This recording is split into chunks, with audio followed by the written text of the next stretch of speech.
भारत में अब सियासी हलचल तेज है। संसद भवन में सरकार ने सर्वदलीय बैठक बुलाई। बैठक में विदेश मंत्री एस जयशंकर राजनीतिक हालात की जानकारी देंगे। बैठक में गृह मंत्री अमित शाह, रक्षा मंत्री राजनाथ सिंह, संसदीय कार्य मंत्री किरेन रिजिजू भी इस बैठक में शामिल हो रहे हैं। तो संसद भवन में सर्वदलीय बैठक बुलाई गई है। जिस तरह के हालात बांग्लादेश में बने हुए हैं, विदेश मंत्री एस जयशंकर हालात की जानकारी देने वाले हैं। बांग्लादेश में तख्तापलट के बाद भारत में सियासी हलचल जबरदस्त दिख रही है। संसद भवन में सरकार ने सर्वदलीय बैठक बुलाई है। बैठक में विदेश मंत्री एस जयशंकर क्या हालात है ताजा, उसकी जानकारी उपलब्ध कराएंगे।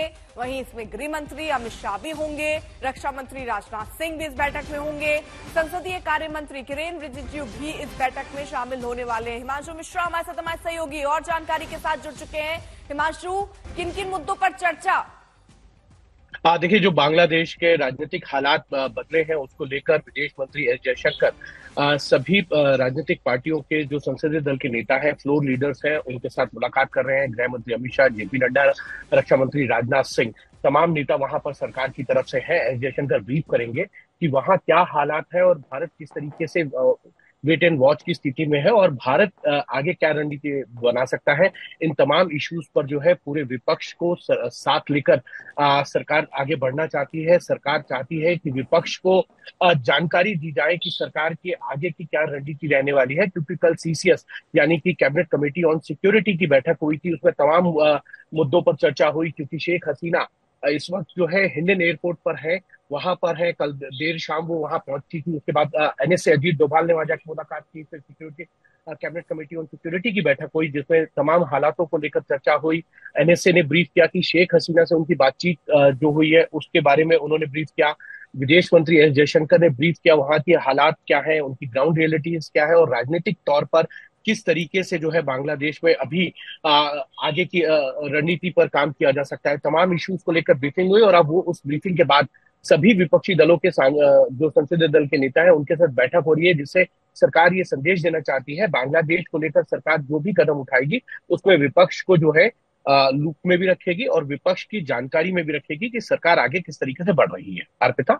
ठीक है हिमांशु, आप नजर बनाए रखिए। तो कल से ही भारत में रुकी हैं शेख हसीना। फिलहाल हिंडन एयरबेस में सेफ हाउस में शेख हसीना को छोड़ने के बाद बांग्लादेश एयरफोर्स का जो विमान है C-130J पानागढ़ एयरबेस चला गया है। शेख हसीना को ब्रिटेन से क्लियरेंस का इंतजार है। हालात पर प्रधानमंत्री की तरफ से निगरानी रखी जा रही है। उधर भारत बांग्लादेश बॉर्डर पर बीएसएफ को अलर्ट कर दिया गया है। अगले कुछ दिनों में तय होगा प्लान, ये भी जमाल अहमद कह रहे हैं। सुमोन दास हमारे ढाका से हमारे सहयोगी इस वक्त जुड़ चुके हैं। फिलहाल क्या स्थिति वहां पर नजर आती है और जिस तरह अब शेख हसीना वापस आ गई, उनका परिवार भी अब ये कह रहा है कि वो वापस तो नहीं जाने वाली है।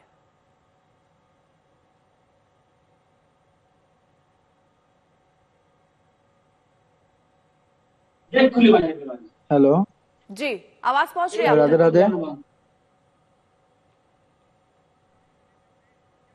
सुमोहन, आपको आवाज पहुंच रही है?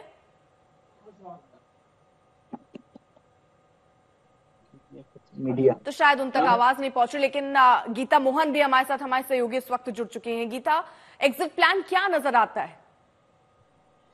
जी, अभी तक कोई एग्जिट प्लान नजर नहीं आ रहा। बहुत ही जो स्थिति है वो काफी गंभीर है, क्योंकि शेख हसीना बांग्लादेश से तो निकल चुकी हैं और भारत पहुंच चुकी हैं। जब तक उन्हें कोई और देश से क्लियरेंस नहीं मिलता जाने के लिए, तब तक वो भारत में ही रहेंगी, क्योंकि वापस बांग्लादेश जा नहीं सकती। कैच 22 सिचुएशन ये भारत के लिए भी बहुत बड़ा हो गया है। तो जहां एक तरफ शेख हसीना और उनका जो पूरा कैंप है, उनके जो लोग हैं लंदन में, अमेरिका में या फिर कई और यूरोपियन देशों में, वो तो लगातार फॉरेन ऑफिस से बात कर ही रहे होंगे। यहाँ पे कहीं ना कहीं भारत को भी हाथ बढ़ाना होगा ताकि वो भी बात करे कि शेख हसीना को ऐसे देश में जगह मिल सके जहां पर वो जाके रह पाए थोड़े परमानेंट तरीके से। उनके बेटे ने जब हमारे न्यूज डायरेक्टर राहुल कंवल से बात की, उन्होंने कहा कि अब वो कभी बांग्लादेश वापस नहीं जाएंगी और उनका पॉलिटिकल जो करियर है वो यहीं पे खत्म होता है। वो अपने बच्चों और अपने पोते पोती नाती से मिलने के लिए जिन जिन देशों में वो लोग रहते हैं वहां जाने वाली है। असाइलम गीता, नहीं जरा ये मांगा है विकल्प आप उन्होंने बता यूके सकती हैं से, वो कौन लेकिन कौन सी जगह है जो विकल्प के तौर पर शेख हसीना देख रही है? देखिए अभी तो लंदन ही कहा जा रहा है, कुछ खबरों में फिनलैंड का नाम भी आ रहा था। कुछ और यूरोपियन कंट्रीज, बेल्जियम जैसे कंट्री भी हैं, लेकिन अभी बस लंदन और फिनलैंड की बात हो रही है। यूके ने साफ मना कर दिया है। यूके के फॉरेन सेक्रेटरी ने एक स्टेटमेंट में यहाँ तक कह दिया कि बांग्लादेश में जो हालात है वो काफी खराब है और इन्वेस्टिगेशन होना चाहिए, यूएन लेड इन्वेस्टिगेशन। कुछ हफ्तों में जो हिंसा घटी है वहां पर, उस पर इन्वेस्टिगेशन होना चाहिए। तो कहीं ना कहीं रिस्पॉन्सिबिलिटी और अकाउंटेबिलिटी यूके शेख हसीना पर भी डाल रहा है, क्योंकि उन्होंने बस कल रात का जिक्र नहीं किया। उन्होंने कहा कि कुछ हफ्तों में जो ये हिंसा हुई है, जो ये हालात पैदा हुए हैं, उस पर इन्वेस्टिगेशन होना चाहिए। ऐसे माहौल में जब लेबर गवर्नमेंट है यूके में, क्या शेख हसीना लंदन जा पाएगी? और अगर नहीं जा पाती है तो जो पहला देश होता है जहां पर वो आके जहां पे कोई भी पॉलिटिकल लीडर आके रुकता है और वहां पे उनको सेफ्टी मिलती है, वो देश ऑलमोस्ट थोड़े ज्यादा देर के लिए उस लीडर को रखता है। तो पता नहीं कि भारत में ये कितने दिन रहने वाली हैं, लेकिन ऐसा लगता नहीं कि बहुत जल्द यहाँ से जाने वाली है। ये भी है कि वो देखिए हिंडन एयरबेस से अभी तक उन्हें बाहर नहीं निकाला गया है। हिंडन एयरबेस के अंदर ही जो एक सेफ हाउस है वहां पे उन्हें रखा गया है। तो भारत का भी मैसेजिंग काफी साफ है कि जिस भी देश में आपको जगह मिले आपको वहां जाने की जरूरत है। क्यों? क्योंकि नई दिल्ली को अभी ढाका से एंगेज करने की जरूरत है। बांग्लादेश बहुत ही करीबी देश है और ऐसे में बांग्लादेश को खोना भारत के लिए बहुत ही नुकसानदायक होगा। शिवानी शर्मा भी हमारे साथ इस वक्त जुड़ चुकी है, इंडियन एयरबेस पे मौजूद है। शिवानी, वहां पर किस तरीके की हलचल देख रही हैं, क्योंकि यही खबर आ रही है अभी शेख हसीना को वहीं पर सेफ हाउस में रखा गया है। अर्पिता, देखिए कल शाम जब शेख हसीना यहाँ पर लैंड हुई थी उसके बाद से हिंडन एयरबेस गाजियाबाद में वो मौजूद है। अभी जो ताज़ा अपडेट मिल रहा है वो भी यही है कि शेख हसीना फिलहाल यहीं पर हैं और वो जो सेफ हाउस जिसकी हम बात कर रहे हैं वो पूरी तरह से गरुड़ कमांडो स्पेशल फोर्सेस होते हैं इंडियन एयरफोर्स के, उनके निगरानी में वो यहाँ पर हैं। उनको पूरी कर्टसी के साथ यहाँ पर रखा गया है और यहाँ तक कि जो एनएसए हैं उन्होंने रिसीव भी किया था शेख हसीना को जब उन्होंने यहाँ पर लैंड किया और भारतीय वायुसेना के अधिकारी भी यहाँ पर मौजूद थे और पूरा ध्यान रखा जा रहा है शेख हसीना का। जो खबरें आ रही हैं अर्पिता वो ये कि अभी तक उनको किसी दूसरे देश में असाइलम की पुष्टि नहीं हुई है, लिहाजा जब तक ऐसा नहीं होता है, जब तक कोई क्लियरेंस नहीं मिलता है, उनको यहीं पर रहना होगा। अब दूसरा सवाल यह है कि क्या वो हिंडन एयरबेस से बाहर निकलेंगी? फिलहाल इसकी भी कोई पुष्टि नहीं की जा रही है, वो हिंडन एयरबेस में ही हैं और कोशिश ये हो रही है कि उनका जो सेफ पैसेज है, नेक्स्ट डेस्टिनेशन है, उस पर काम किया जाए। और पीएमओ पूरी तरह से पल पल की जानकारी ले रहा है। कल देर शाम भी एक बड़ी बैठक हुई थी जिसमें प्रधानमंत्री को ब्रीफ किया गया था, रक्षा मंत्री इसमें मौजूद थे, एनएसए इसमें मौजूद थे, होम मिनिस्टर इसमें थे, सभी बड़े मंत्री यहाँ पर थे और उन्होंने न सिर्फ बांग्लादेश की परिस्थिति के बारे में प्रधानमंत्री को बताया बल्कि शेख हसीना का यहाँ आना, उनकी मौजूदगी और आगे के लिए किस तरह से भारत उनकी मदद कर सकता है, इस पर भी चर्चा की गई, जो आज भी जारी है।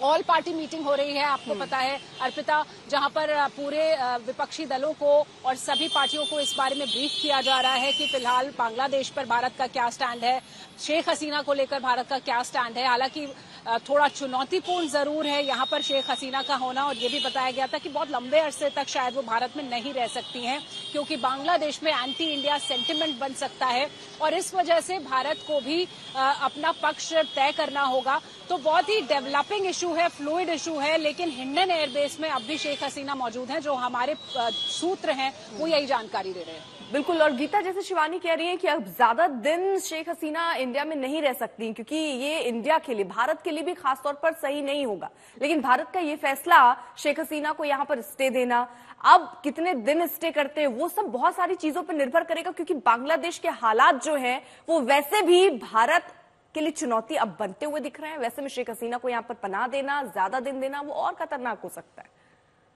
जी, बहुत बिल्कुल सही कह रही हैं शिवानी कि मुश्किल है भारत को अभी शेख हसीना को पनाह देना ज्यादा दिनों तक, लेकिन टेक्निकली अगर आप देखें और अगर आप रूल्स पर तो अगर यूके इनको पनाह नहीं देता और कोई और देश वक्त लगाता है, तो जब तक उनको कोई सेफ सिक्योर लोकेशन नहीं मिल जाता, शेख हसीना भारत में ही रहेंगी।